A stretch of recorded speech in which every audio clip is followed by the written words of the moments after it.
Welcome back to the channel friends. आपको पता है मेरे चैनल के ऊपर जो बात होती है वो हमेशा passive income, productivity, personal finance, real estate, relocation, इस तरह की बहुत सारी जो नीश हैं जिसमें मैं खुद इंटरेस्टेड हूँ being an expert in Dubai.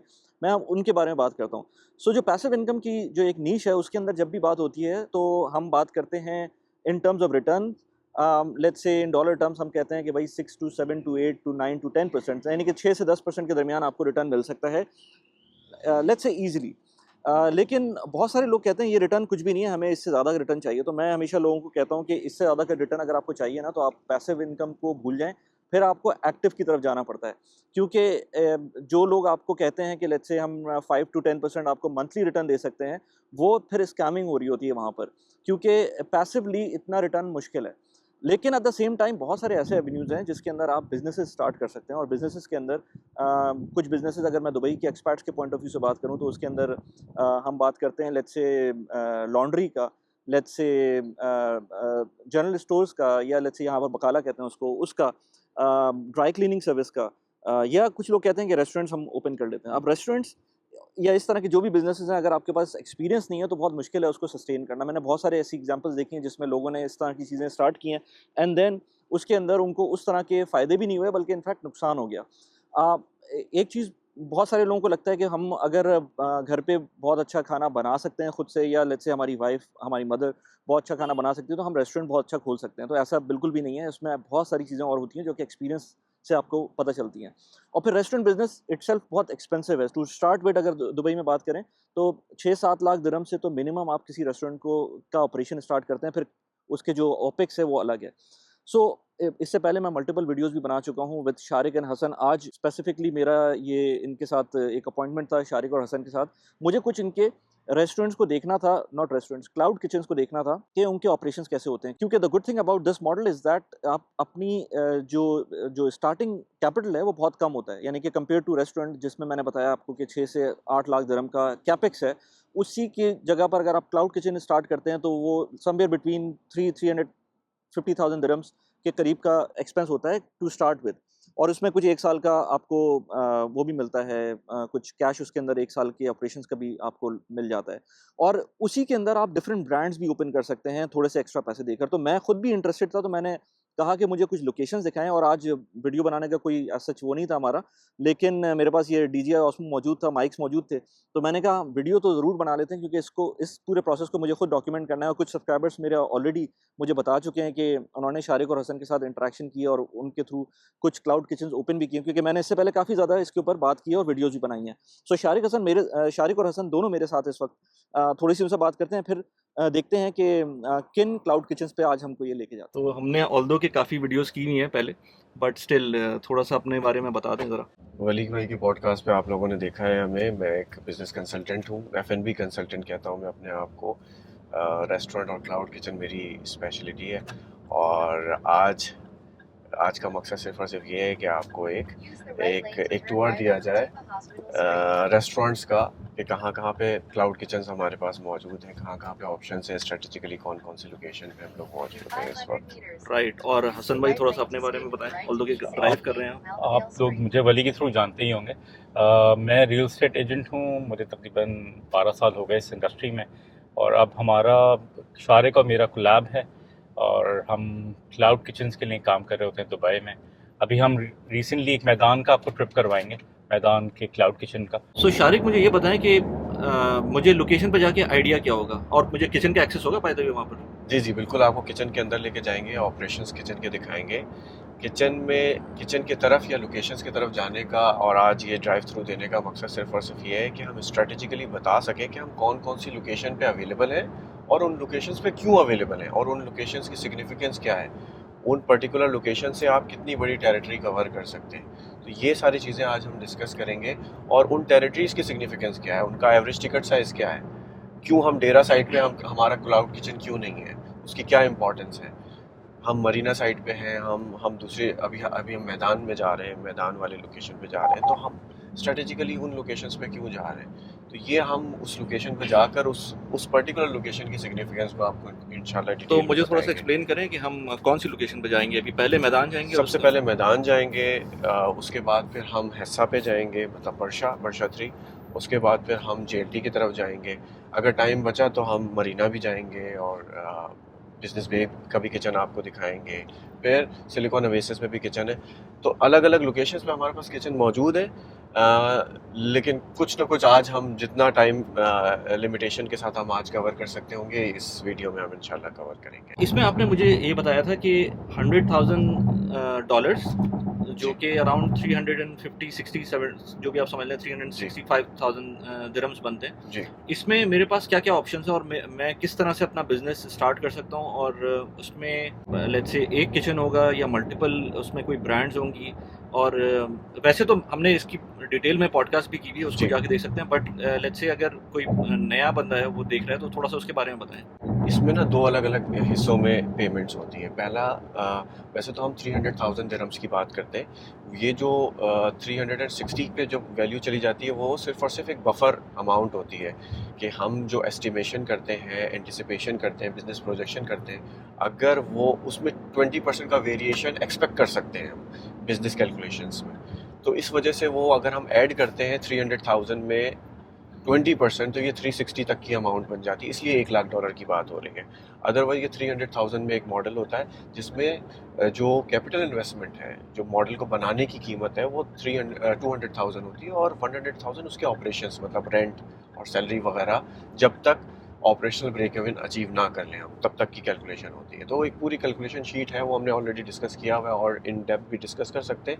लेकिन अगर मैं ऊपर से आपको बताऊँ तो 300,000 का पूरा टोटल इन्वेस्टमेंट होती है, जिसमें से 200,000 शुरू में लगते हैं और 100,000 जो है वो रनिंग एक्सपेंस के तौर पे वो भी लग रहे होते हैं। और ये जो 20,000 जो बाकी है, ये हो सकता है लगे, हो सकता है ना लगे। In most of the cases ये नहीं लगते हैं, लेकिन फिर भी हम 20% का वेरिएशन या बफर अमाउंट लाजमी कम्युनिकेट करते हैं ताकि जो बंदा हमारे साथ इन्वेस्ट कर रहा है उसके माइंड में ये अमाउंट भी रहे। ऐसा ना हो कि उसकी ज़रूरत पड़ जाए, उस अमाउंट की ज़रूरत पड़ जाए और वो अमाउंट उसके पास अवेलेबल ना हो, तो फिर प्रोजेक्ट अल्टीमेटली सफ़र कर रहा होता है। अच्छा, इसमें ये जो अमाउंट आप बता रहे हैं, ये इसमें कोई एक्टिव इन्वॉल्वमेंट होगी मेरी? लेट्स से अगर मैं इन्वेस्ट करता हूँ तो, क्योंकि मैं तो बहुत ज़्यादा बिजी हूँ, अभी थोड़ी देर पहले हसन भाई से यही बात हो रही थी कि मेरे पास तो अपनी जॉब भी है, प्लस ये कि मेरा यूट्यूब चैनल भी है और बहुत सारी और चीज़ें भी चल रही होती हैं। सो मैं थोड़ा सा एप्रीहेंशन मेरे अंदर यही थी कि मैं कितना एक्टिवली पार्टिसिपेट। अब ऐसा भी नहीं है कि मैं बिल्कुल ही किसी को पैसे दे दूँ और मैं अपना काम पीछे कुछ देखूँ ही ना। लेकिन मैं ऐसा भी नहीं कर सकता कि मैं लेट्स से किचन में जाके बैठूं और वहां पर मैं कुछ करूं उसका। तो क्या क्या मॉडल है इसका? देखिए, जो इन्वेस्टर होता है ना, he is like owner of a cricket brand. एक ब्रांड है क्रिकेट का, एक टीम है, उसका ओनर है बेसिकली। उसके नीचे कोच है, उसके नीचे कैप्टन है, पूरी टीम है, टीम मैनेजमेंट है। It's like this. I am just giving the example ताकि एक लेमैन को समझ में आ जाए। हमारे हर किचन के अंदर ऑपरेशंस हेड है, हमारे पास एडमिन की टीम बैठी हुई है, एग्रीगेटर मैनेजमेंट की टीम अलग है, सोशल मीडिया मैनेजमेंट की टीम अलग है। आपको क्या करना होता है, आपको स्ट्रेटजीज डिसाइड करनी होती है हमारी टीम के साथ मिलकर कि भाई ये कैंपेन हम लॉन्च करते हैं, हम ये डिस्काउंट्स देते हैं, हम ये डील्स बनाते हैं, कॉम्बिनेशंस बनाते हैं, कॉम्बोज बनाते हैं, ये वर्क करेंगी, ये वर्क नहीं करेगी। क्योंकि नई नई कैंपेन्स लॉन्च, नून में नई कैंपेन आ रही होती है, हमारा भी एक्सपीरियंस नहीं होता उस नई कैंपेन का कि वो नई कैंपेन किस तरह से वर्क करेगी। तो हम क्या करते हैं, एज अ टीम हम डिस्कस करते हैं, मीटिंग करते हैं और उसके बाद फाइनल करते हैं। तो जो ओनर की इन्वॉल्वमेंट होती है वो मेजरली मीटिंग की हद तक रहती है कि आप वो मीटिंग कर लें और हम वो फाइनल कर लें और वो चीज़ बता दें कि भाई हम इस डिस्काउंट में पार्टिसिपेट करना चाहते हैं या नहीं चाहते, हम इस कैंपेन में पार्टिसिपेट करना चाहते हैं या नहीं चाहते, अगर पार्टिसिपेट करेंगे तो किन कंडीशंस पे करें और हम कितना परसेंट डिस्काउंट दे सकते हैं, हमारी फूड कॉस्ट क्या है, हमारा नेट प्रॉफिट मार्जिन क्या है। उन सारी चीज़ों को देखते हुए डिसाइड कर रहे होते हैं। क्योंकि बिजनेस ओनर का है तो ओनर के डिसीजंस बहुत ज़्यादा मैटर करते हैं। कुछ ओनर्स होते हैं वो बोलते हैं कि नहीं मुझे स्टार्ट से प्रॉफिट चाहिए, कुछ ओनर बोलते हैं नहीं मुझे विजिबिलिटी पे काम करना है, शुरू के कुछ मंथ्स तक मैं विजिबिलिटी पे काम करूंगा, उसके बाद फिर प्रॉफिट की तरफ जाऊंगा। तो ये डिसाइड करना बहुत ज़्यादा ज़रूरी होता है और उस टाइम पे ओनर की इन्वॉल्वमेंट की ज़रूरत पड़ती है, लेकिन फिजिकल इन्वॉल्वमेंट की ज़रूरत नहीं पड़ती। वो आप वीकली मीटिंग कर सकते हैं, मंथली मीटिंग कर सकते हैं, वो डिपेंड करता है उस टाइम पे, सिचुएशन पे। तो वो टीम मीटिंग कर रही होती है, पेपर टीम है, वो आपको कनेक्ट करेगी, वो मीटिंग करेगी, डिसाइड करेगी और फिर उसी हिसाब से एग्जीक्यूशन होगी। अच्छा, इसमें एक और चीज़ जो अभी आप ये बात कर रहे थे तो मुझे ख्याल आया कि बहुत सारे लोग ऐसे भी होते हैं जो यूएई से बाहर से होते हैं और दिस मॉडल बल्कि हसन से मेरी बात उस वक्त हो भी रही थी, तो वो बता रहे थे कि वो यूएस जब गए थे तो उन्होंने वहाँ पर भी इस मॉडल को स्टडी किया था, बट वहाँ पर उसकी आरओआई काफ़ी कम थी, जी। और यहाँ पर यूएई में रहते हुए आपके पास जो आरओआई है वो काफ़ी बेहतर है। एक तो आरओआई पे थोड़ी सी बात कर लें, और दूसरा इसका ब्रेक इवन, जैसे मैं पैसे लगाता हूँ तो मेरा ब्रेक इवन किस टाइम पर आएगा कि मेरा बिजनेस आप बर्न करना ख़त्म कर देगा? देखिए, मैं आपको बताऊँ, सबसे पहले 2 सवाल हो गए। एक तो आरओआई पे बात की कि आरओआई यहाँ पर बेहतर क्यों है? उसका सबसे बड़ा रीज़न ये है कि यहाँ पर जो लेबर कॉस्ट है, वो compare to any other region of the world काफ़ी बेहतर है, काफ़ी कम है। तो उसकी ये ऑपरेशनल एक्सपेंस बहुत ज़्यादा मैटर करती है। तो ऑपरेशनल एक्सपेंस कम होने की वजह से यहाँ का आरओआई बेहतर है। दूसरा, हमने जो मॉडल डेवलप किया हुआ है, उसमें सबसे बेहतर चीज़ ये है कि आपको आरओआई, ऑपरेशनल ब्रेक इवन जो है, वो 6 टू 8 मंथ्स में आप अचीव कर लेते हैं, जो कि बहुत ही रेयर है किसी भी बिज़नेस में। मैं सिर्फ रेस्टोरेंट की बिज़नेस या क्लाउड किचन की बिज़नेस की बात नहीं कर रहा, आप दुनिया का कोई भी बिज़नेस उठा लें, इसमें इतनी जल्दी आरओआई लेकर आना ये बहुत ज़्यादा इम्पॉसिबल होता है। लेकिन हमने उसको किसी तरह से अचीव किया है, हमने एक शेयरिंग मॉडल डेवलप किया है कि जिसकी वजह से हमने ये सारी चीज़ें अचीव की हैं। तो ये बहुत जल्दी आप इस चीज़ को अचीव कर लेते हैं 6 टू 8 मंथ्स के अंदर कि आपका ऑपरेशनल ब्रेक इवन आ जाए, और आपका पैसा पूरा जितना आपने इन्वेस्ट किया हुआ है, वो तकरीबन 2 साल या 2 सवा 2 साल के आसपास का टाइम होता है, या ढाई, मैक्सिमम 2.5 साल का, कि आपने जो 3 लाख दिरहम लगाए थे वो तकरीबन आपके वो पूरे के पूरे रिकवर हो सकते हैं। जो नंबर आपका मैं देख रहा था उसके अंदर एक चीज़ बहुत इम्पोर्टेंट थी कि 2 साल की कैलकुलेशन आपने बताई थी। जी, जी। तो दो, क्योंकि हर यहाँ पर तो यूएई में रहते हुए हमें ये पता होना चाहिए कि जब आप लाइसेंस अप्लाई करते हैं किसी कंपनी का, तो उसके अंदर आपको 1 साल का लाइसेंस होता है, जी, तो वो जो कॉस्ट होती है वो 1 साल पे होती है। जी, फिर वो 1 साल बाद आपकी रिकरिंग कॉस्ट बन जाएगी। बिल्कुल। फिर कुछ कॉस्ट ऐसी होगी जो 2 साल बाद रिकरिंग बनेगी। जी, तो ये 24 महीने बाद डेफिनेटली कोई ना कोई एडिशनल कॉस्ट आ रही होगी मेरे ऊपर। तो बिल्कुल आ वो रही किस है। तरह की कॉस्ट होंगी 24 महीने बाद? 24 महीने बाद आपको, एक तो पहले साल बाद आपको लाइसेंस दोबारा से रिन्यू करना होगा, हम्म, ठीक है? और दूसरे साल के बाद आपको जो स्टाफ है आपका, उसका जो वीज़ा है वो दोबारा रिन्यू करना होगा। अच्छा। लाइसेंस भी रिन्यू करना होगा और स्टाफ भी। तो पहले साल के बाद आपको लाइसेंस रिन्यू करना पड़ेगा, दूसरे साल पे आपको लाइसेंस भी रिन्यू करना पड़ेगा, और इस वीज़ाज़ भी जो आपके स्टाफ का वीज़ा होगा वो भी रिन्यू करना पड़ेगा। तो ये हर 2 साल में रिकरिंग कॉस्ट है, और लाइसेंस की हर साल पे रिकरिंग कॉस्ट है। लेकिन ये सारी कॉस्ट आप कवर कर लेते हैं, क्योंकि पहले साल ख़त्म होने से पहले आप प्रॉफ़िट्स जनरेट करना शुरू कर देते हैं। तो आपकी फ़ंड इंजेक्शन जो है वो रुक चुकी होती है 6 टू 8 मंथ्स की। जब भी मैंने बोला ऑपरेशनल ब्रेक इवन आप अचीव कर लेते हैं, तो वो पैसा आपके पास आपका बिज़नेस ही जनरेट कर कर आपको दे रहा होता है, तो आपकी जेब से नहीं लग रहा होता। तो हम फंड इंजेक्शन नहीं कर रहे होते। फंड इंजेक्शन टोटल जो है वो 300,000 के प्लस 20%, अगर, या माइनस 20% आप कह सकते हैं, और प्लस अगर माइनस आपने कोई एडिशनल 20%। ब्रांड ओपन करनी है वो तो फिर तो एडिशनल ब्रांड जिस अगर आपको ओपन करना है वो बहुत, क्योंकि आपका रेंट सेम रहेगा, आपकी सैलरी सेम रहेगी, ऑपरेशनल एक्सपेंस आपके सेम रहेंगे। सिर्फ जो आपको ऑनबोर्डिंग चार्जेस होते हैं एग्रीगेटर्स को, आपको logo creation, packing material, stickers design करने होते हैं अलग, तो उसके आपको जो है ना एडिशनल देने होते हैं, और उसका बड़ा फ़ायदा होता है आपको, आपके स्ट्रीम ऑफ इनकम्स बढ़ जाते हैं। मैं हमेशा रिकमेंड करता हूँ कि एक ब्रांड खोलने से बेहतर है, एक ब्रांड में अगर आप खोलते हैं तो 3 लाख दिरहम आपके लगते हैं।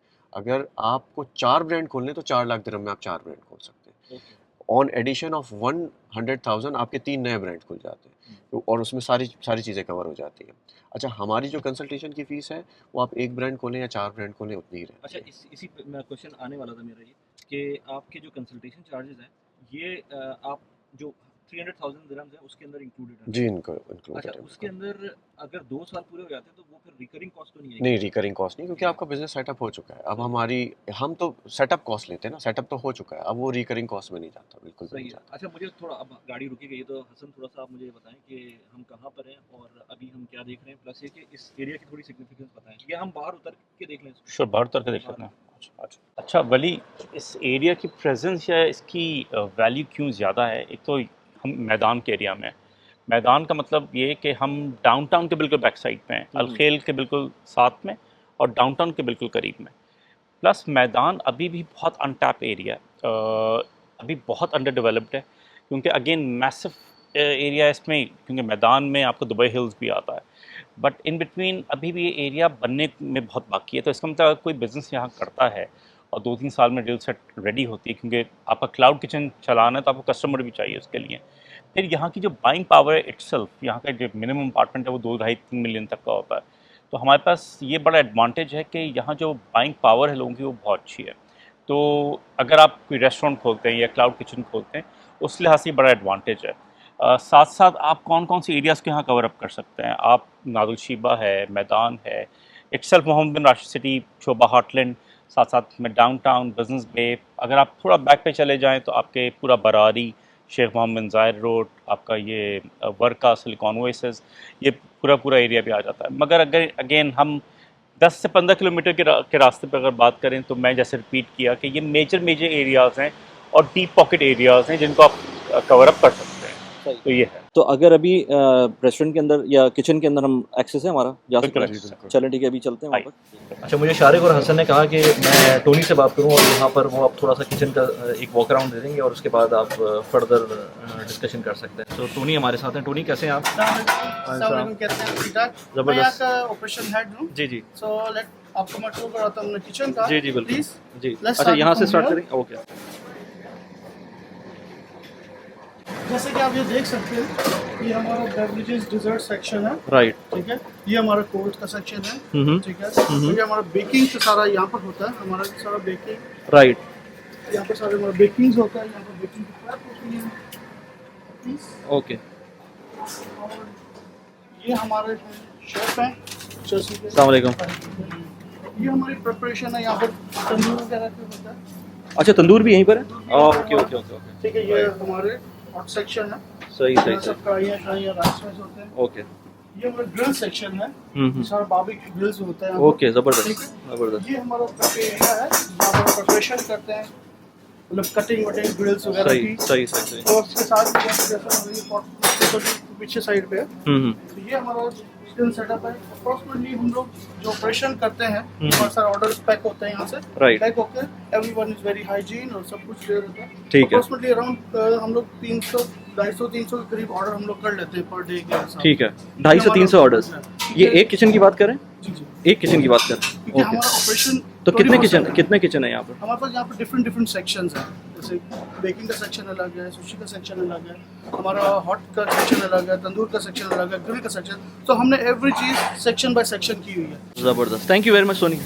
देखिए ये सिलसिला ये इस तरह से ही लगा रहता है। ये राइडर्स आ रहे हैं, राइडर्स यहाँ पार्क कर रहे हैं, अंदर आ रहे हैं, हमारा पार्सल ऑलरेडी रेडी होता है और वो लेके यहाँ से निकल जाते हैं और डिलीवर कर देते हैं।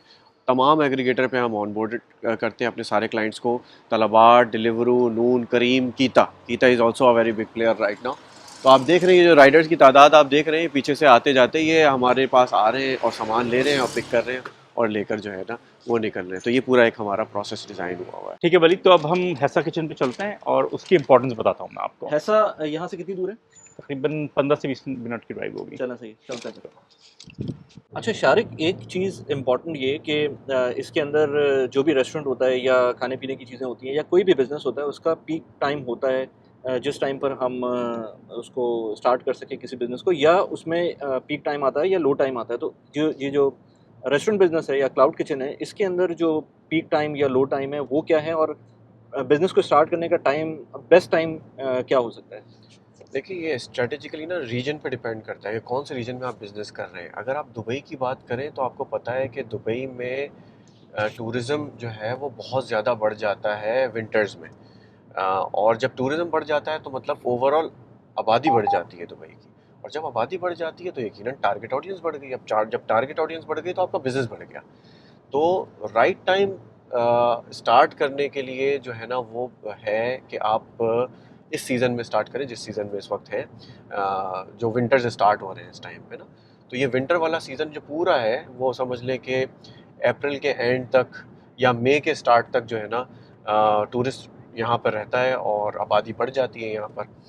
और उसके बाद फिर क्या होता है, फिर टूरिस्ट जाना शुरू हो जाता है। तो फिर रेजिडेंट्स तो होते ही हैं, वो तो हर टाइम पे होते हैं। तो आपका ना बिज़नेस बहुत अच्छे तरीके से फ्लरिश कर सकता है या उसको एक सॉफ्ट पुश मिल सकता है अगर आप विंटर्स में स्टार्ट करें, जो कि अभी ये जो टाइम चल रहा है। अगर इस टाइम पे स्टार्ट करते हैं तो आपके लिए ज़्यादा बेहतर होता है। इस सीज़न को टैप कर लेते हैं आप बेसिकली। तो ये आपके लिए और अगर मैं ये बात करूँ कि लोएस्ट टाइम क्या होता है? लोएस्ट टाइम ये होगा कि आप जब समर्स में जब आप स्टार्ट करें तो समर में ऑलरेडी वो सीज़न नहीं होता, मतलब आबादी थोड़ी कम हो जाती है, कम से मुराद के टूरिस्ट चला जाता है, तो सिर्फ और सिर्फ रेजिडेंट्स पे आपको डिपेंडेंट होना और इवन पड़ता है। रेजिडेंट्स भी छुट्टियों पे चले जाते हैं। रेजिडेंट्स भी छुट्टियों पे चले जाते हैं, तो ओवरऑल आबादी थोड़ी कम हो जाती है। तो जब आबादी कम हो गई इसका मतलब है आपकी टारगेट ऑडियंस कम हो गई। जब आपकी टारगेट ऑडियंस कम हो जाएगी तो आपका बिजनेस थोड़ा कम हो जाएगा, तो आपकी मोटिवेशन लेवल भी कम हो जाएगा कि यार मैंने बिजनेस खोला था लेकिन नंबर ऑफ ऑर्डर्स जो है ना वो कम है, और ये ग्रोथ का टाइम था इस टाइम पे, तो विजिबिलिटी मेरी बढ़नी चाहिए थी स्टार्ट के टाइम पे, वो नहीं बढ़ पा रही होती, आप बहुत जान लगा रहे होते फिर भी नहीं बढ़ पा रही होती। तो ये एक मेजर रीज़न है कि जिसमें मैं आप रिकमेंड करता हूँ कि winters is the best season two start this kind of business in Dubai. लेकिन एक पॉइंट जो मेरे दिमाग में आ रहा था किसी भी बिजनेस को स्टार्ट करते वक्त, लेट्स से मैं इवन उसकी बात करता हूँ आपसे कि लेट्स से मैं यूट्यूब पे वीडियोस डालता हूँ ना, तो यूट्यूब एक ऐसा प्लेटफॉर्म है जिसके अंदर आपको टाइमिंग का मसला नहीं होता, वीडियो किसी टाइम पे भी डाल सकते हैं। ट्रू। इसी तरह से बहुत सारे लोग कहते हैं कि अगर आपको पता है कि आपकी टारगेट ऑडियंस और टाइम डिपेंडेंट आपका कोई काम कोई वीडियो है इस तरह की, तो आप उसको थोड़ा सा 2-3 घंटे पहले डालें।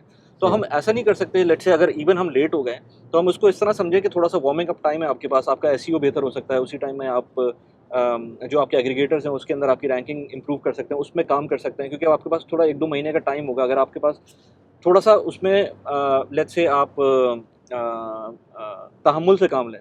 आई totally agree with you Wali. इसमें हम हमेशा ये बोलते हैं कि क्योंकि ना तकरीबन कूलिंग टाइम होता है ना हर किसी का, हाँ, तो ये जो हाँ। 40 to 60 डेज़ का हम टाइम देते हैं कि भाई आपके प्रोजेक्ट को हम 40 to 60 डेज़ में लाइव करेंगे, तो 2 महीने तकरीबन लग जाते हैं प्रोजेक्ट को लाइव करने में।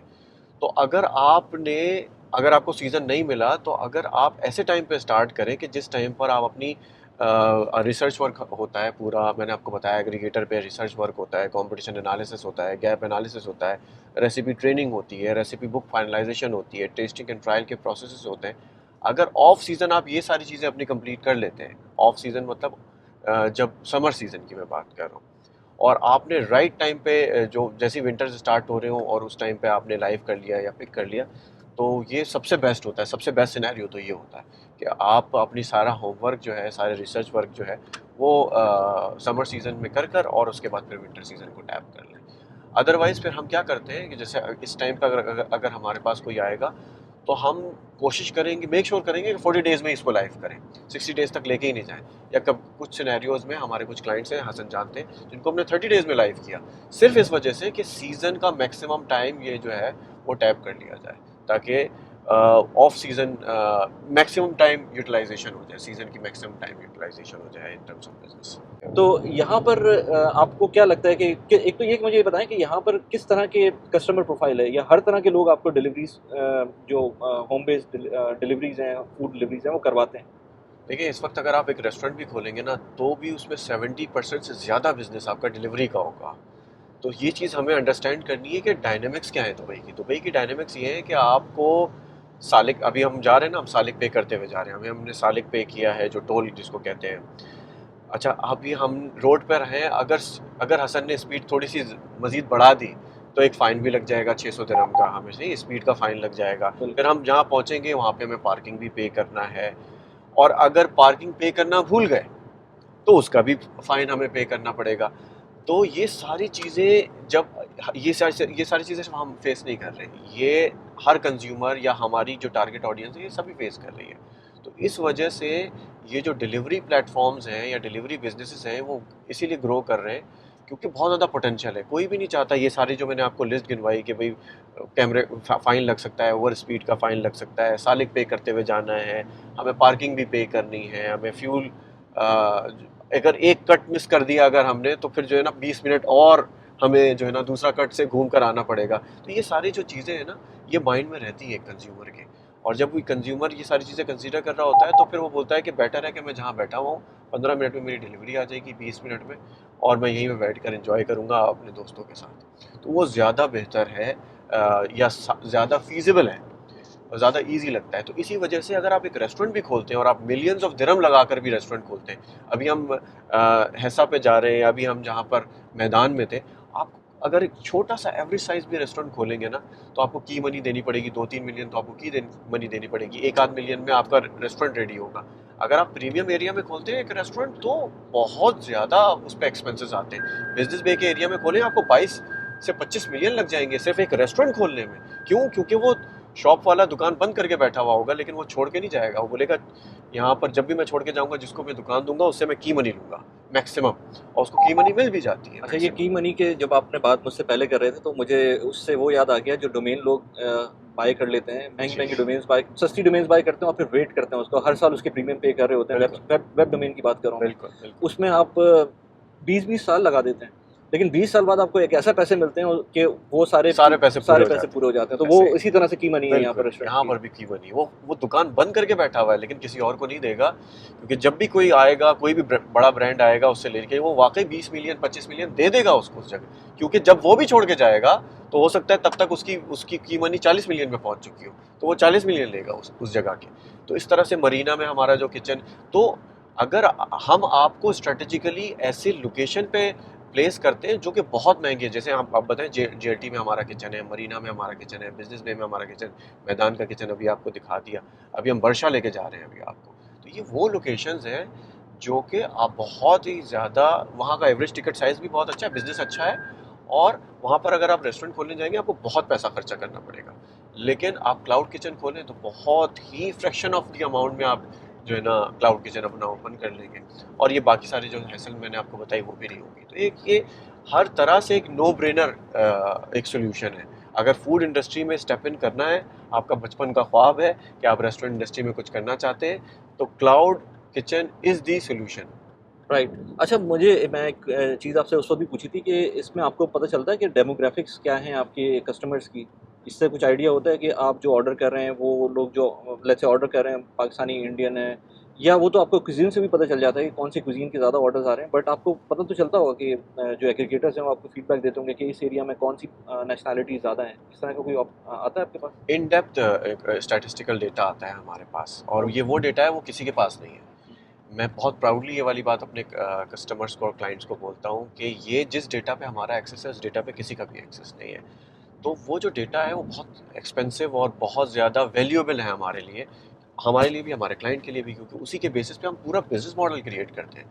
कौन से एरिया के अंदर कौन सा कुजीन सेलेक्ट करना है, कौन से एरिया में गैप क्रिएट हो रहा है, कौन सा ऐसा एरिया है जिसमें पर्टिकुलर कुजीन का कोई बड़ा कॉम्पिटिटर नहीं है, ये सारा डेटा, कौन सा कॉम्पिटिटर कौन है, इंडस्ट्री ओवरऑल मार्केट का साइज़ क्या है, पीक आवर्स कौन से हैं, कौन से आइटम को किस प्राइस रेंज पे बेचना है, कितना प्रॉफिट मार्जिन बनाना है, कौन सा आपका कॉम्पिटिटर कितना मार्केटिंग पे एक्सपेंस कर रहा है, उनका स्टार प्रोडक्ट कौन सा है, वो स्टार प्रोडक्ट की रेसिपी यूनिक क्यों है, किस तरह से क्रिएट की, इन डेप्थ हमारे पास इंफॉर्मेशन आ रही है। उसी हिसाब से फिर हम जो है ना अपना पूरी बिजनेस प्लानिंग उसी हिसाब से कर रहे होते हैं, मार्केटिंग स्ट्रेटेजी उसी हिसाब से डिज़ाइन कर रहे होते हैं, कौन से पीक आवर में कौन सा हमारा कॉम्पिटिटर कौन से एरिया को टारगेट करके मार्केटिंग कर रहा है, सीपीसी चला रहा है, तो हमें कौन से एरिया को टारगेट करना चाहिए और किस टाइमिंग को टारगेट करना चाहिए in order to maximize our profitability and revenue. So अभी हैसा के क्लाउड किचन पे हम आए हैं यहाँ पर। इससे पहले मैंने एक डिटेल वीडियो इसकी बनाई है इसके किचन की, तो मैं अभी हसन से ये पूछना चाह रहा था कि इस जो एरिया का फुटप्रिंट है वो कहाँ पर बनता है और क्या इसकी स्ट्रेटेजिक सिग्निफिकेंस है। तो हसन मेरे साथ हैं यहाँ पर, बल्कि बहुत सारी यहाँ पर आपको नज़र आ रही हैं कि ये डिलीवरी राइडर्स भी खड़े हुए हैं यहाँ पर। जी हसन। तो वली, हमने पहले भी ब्लॉग बनाया है हैसा का, इसकी सिग्निफिकेंस क्यों ज़्यादा है इसलिए दोबारा से हम इसको ज़्यादा एम्फसाइज कर रहे हैं। देखिए, एक तो ये राइडर्स की तादाद देखिए, पहली चीज़ जी। दूसरी चीज़, अगर आप समझ लीजिए आज से कोई 7-8 साल पहले आते तो आपको यहाँ पे जो एरियाज़ हैं आसपास वो इतने बने भी नहीं थे, इतने डेवलप भी नहीं थे जी। अब मिसाल के तौर पे इसके आप एक साइड पे जाएं तो इंटरनेट सिटी है, टीकॉम है, अगर बैक साइड पे जाएं तो जेवीसी, जेवीटी, अरजान, फिर आपका अरेबियन रांचेस, डमाक हिल्स 1, रीमराम, अभी डमाकलू लगून्स नया बना है। मकसद कहने का ये है कि जो आसपास के एरियाज़ हैं 10 से 15 किलोमीटर के रेडियस पे उसकी वैल्यू है, और जो ऑर्डर्स आते हैं वो आपके यहीं से आते हैं, ठीक है। फिर हैसा की खासियत ये है कि आपको यहाँ पे वो रश नहीं मिलता जो आपको शेख जायद रोड और जनरली अलखेल पे मिल रहा होता है, तो जो आपका डिलीवरी टाइमिंग है वो भी कम हो जाती है। तो ये सबसे इम्पोर्टेंट चीज़ है। और अगेन, क्योंकि हम आगे जाके दुबई साउथ की तरफ बढ़ते हैं तो उसकी वजह से भी हैसा की वैल्यू अपनी है, और यहाँ पे जो भी आएगा उसकी अगर क्लाउड किचन की प्रेजेंस की वैल्यू भी ज़्यादा होगी। सो शारिक ने मुझको यहाँ के ऑपरेशंस हेड के साथ मिलवाया और मुझसे कहा कि इनसे थोड़ा सा आप ओवरव्यू ले लें। अभी मैं कैप लगाता हूँ और उसके बाद अंदर जाता हूँ। अमीर हमारे साथ हैं, उनके साथ बात करते हैं। यस अमीर, can you show us the inside? Okay, let's go. Our World Cloud Kitchen provides many solutions for for our clients.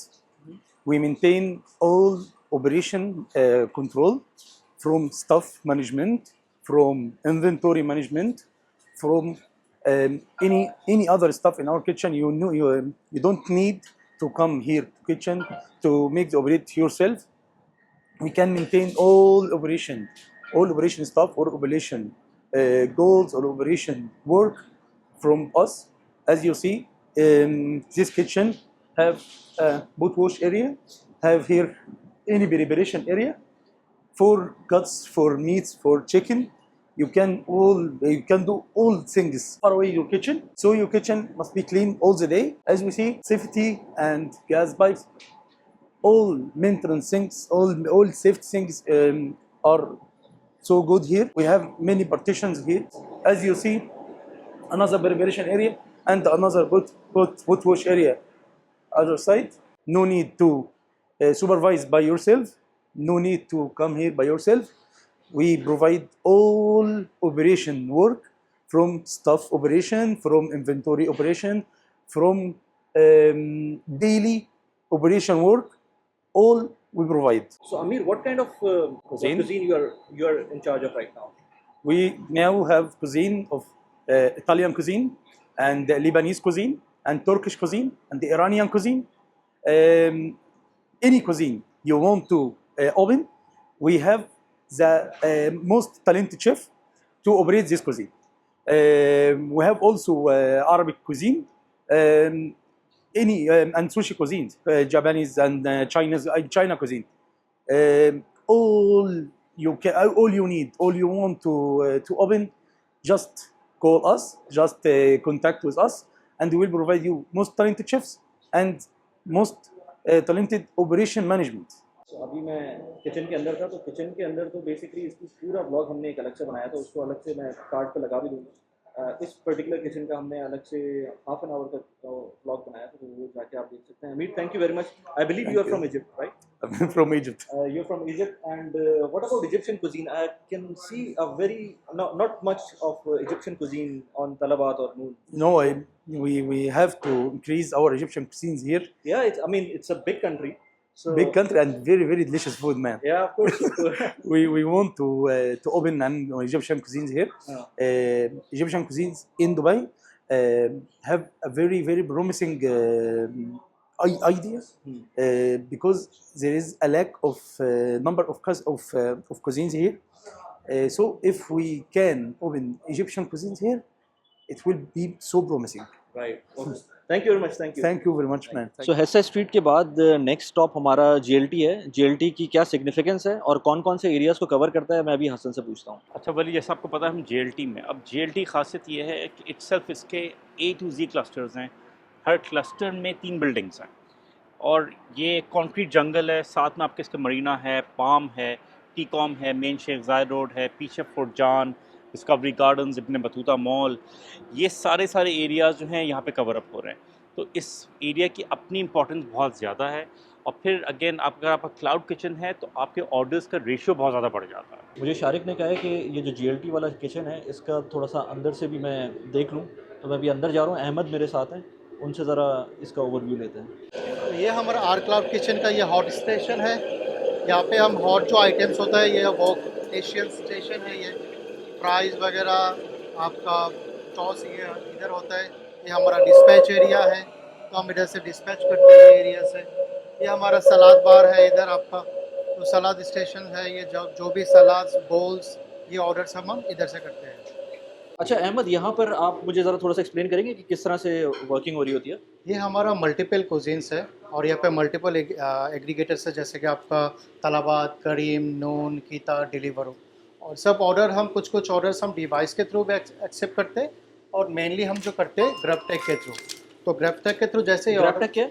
ग्रेवटेक ये इंटीग्रेशन सिस्टम है, KDS सिस्टम, जहाँ पे आपको ऑल द एग्रीगेटर्स का जितना भी डिवाइसेस है तो ये डिवाइस लेस है। तो एक डिवाइस के थ्रू हम लोग ऑर्डर एक्सेप्ट करते हैं। राइट।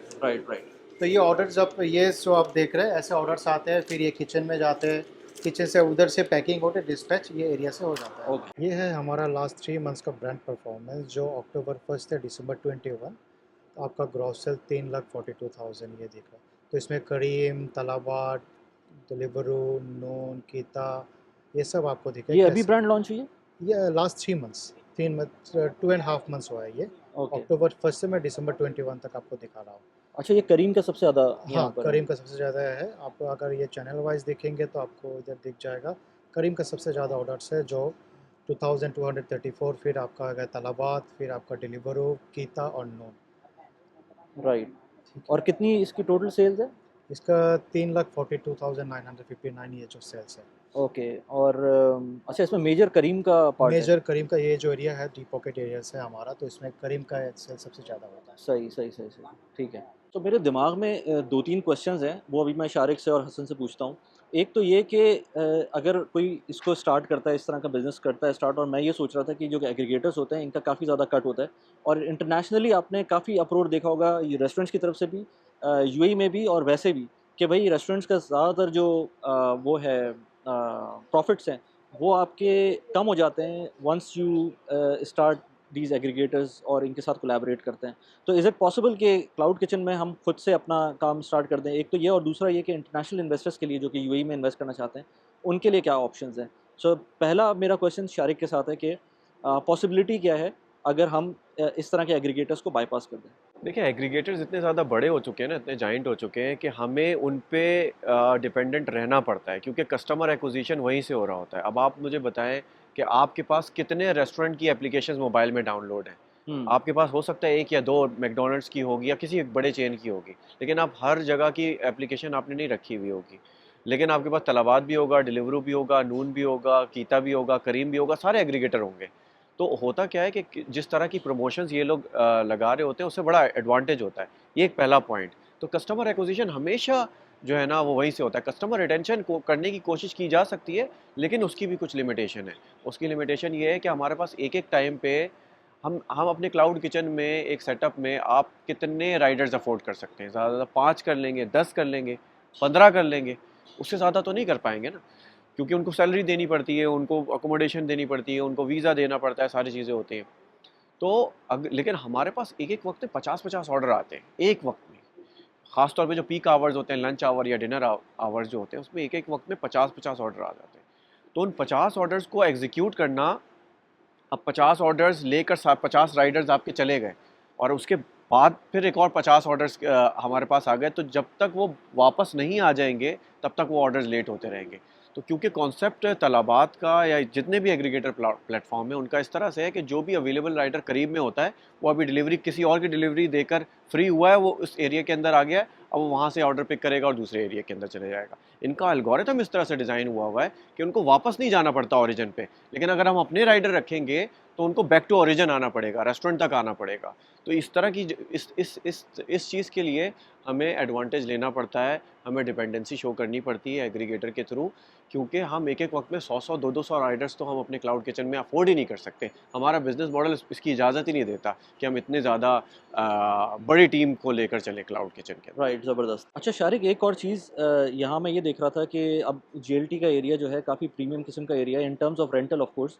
तो अगर यहाँ कोई रेस्टोरेंट खोलता है तो उस पे कितना खर्चा आएगा कंपेयर टू क्लाउड किचन? और एक और क्वेश्चन मेरे दिमाग में ये आ रहा था कि जो लेट्स से मैं जेएलटी में कोई restaurant let's say cloud kitchen खोलता हूँ, या मैदान में कोई क्लाउड किचन लेता हूँ, या हैसल स्ट्रीट जो अभी हम जहाँ से आ रहे हैं वहाँ लेते हैं, तो इसकी प्राइसेस में कोई डिफरेंस है? तो इन दो ज़रा जो मेरे दिमाग में चीज़ें आ रही हैं इसकी ज़रा क्लैरिटी दे दें। अच्छा, सबसे पहले तो कंपैरिजन कर लें कि अगर जेएलटी के एरिया में क्लाउड किचन खोलते हैं या जेएलटी के एरिया में रेस्टोरेंट खोल लेते हैं।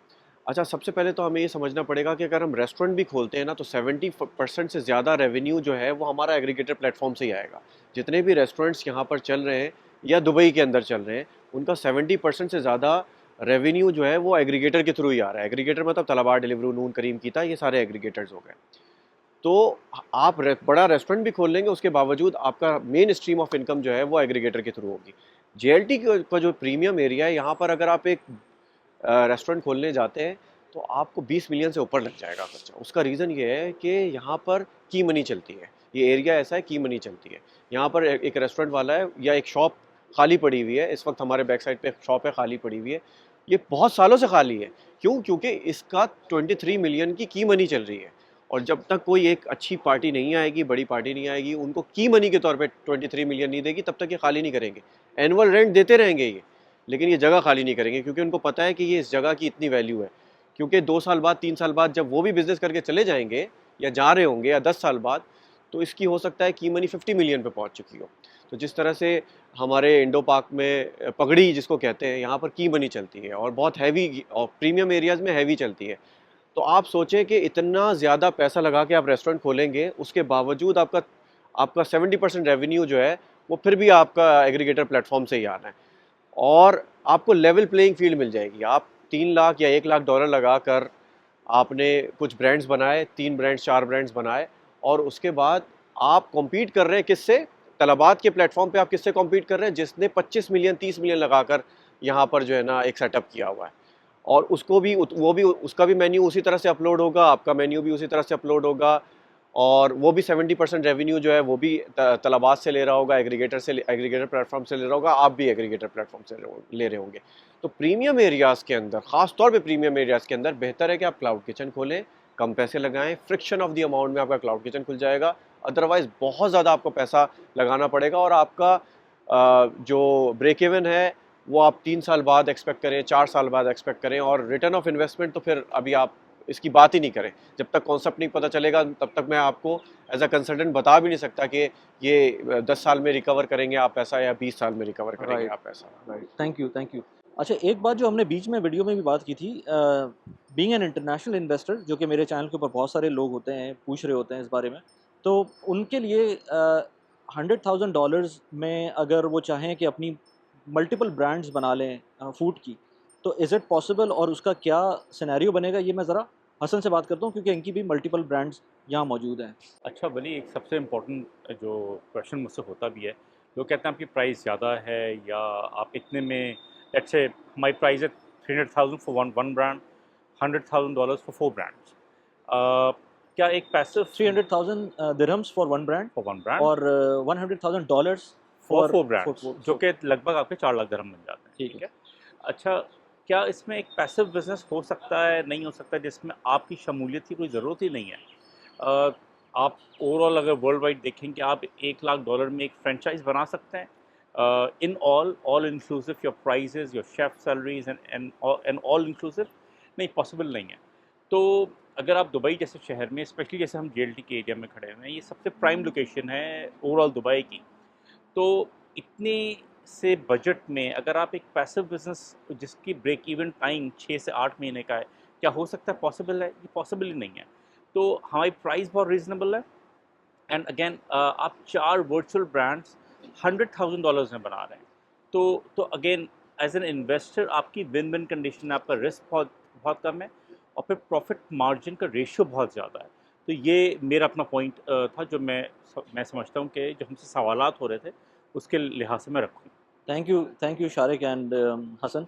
Thank you Wali. I hope कि आपको वीडियो पसंद आई हो, क्योंकि मैं इसी तरह की वीडियोस ट्राई करता हूँ कि बनाऊँ एज मच एज़ पॉसिबल, जिसमें पैसिव इनकम से रिलेटेड या इन्वेस्टमेंट से रिलेटेड बात हो। और अगर किसी को कांटेक्ट करना है शारिक से या हसन से, तो डिस्क्रिप्शन के अंदर व्हाट्सएप नंबर दिया हुआ है।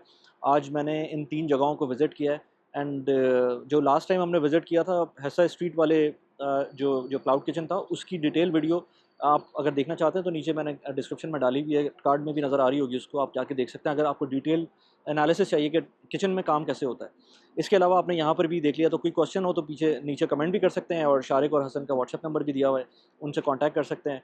अगर और डिटेल चाहिए या इस तरह का कंटेंट आपको चाहिए तो प्लीज़ डू कमेंट।